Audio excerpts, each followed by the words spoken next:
ভাইরে, আপনারা কম বেশি সবাই এখন এই মানুষটাকে চিনেন। তাজু ভাই নামে একটা ফেসবুক পেজে উনি নিয়মিত ভিডিও দেন, কিন্তু কিছু আলট্রা মডার্ন এলিয়েন টাইপের মানুষজনের দেখছি এই সহজ সরল মানুষটাকে নিয়ে প্রচুর হাসাহাসি করছে, মিম বানাচ্ছে।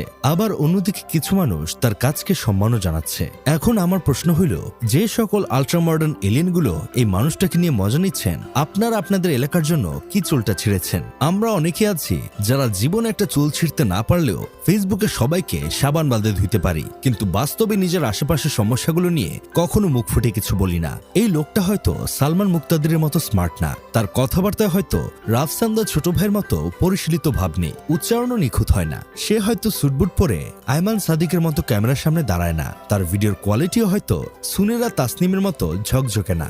সাংবাদিকতা করার জন্য তার কাছে কোনো সার্টিফিকেট নেই, কিন্তু তারপরও এই লোকটা নিজের এলাকার ভালোর জন্য নিজের সর্বোচ্চ চেষ্টা করছেন। এই মানুষটা ঠিক সেই কাজটাই করছে যেটা একজন প্রকৃত সাংবাদিকের করা উচিত ছিল। সে তার গ্রামের বাস্তব সমস্যাগুলো তুলে ধরছে। তার ভিডিওতে আমরা দেখতে পাই গ্রামের মানুষ কিভাবে কষ্ট করে চলাফেরা করছে। একটা ব্রিজ না থাকায় গরুগুলোকে নদী পার হয়ে ঘাস খেতে যেতে হচ্ছে। আবার কোথাও দেখি সে নিজে পানির মধ্যে দাঁড়িয়ে রাস্তার করুণ অবস্থা দেখাচ্ছে।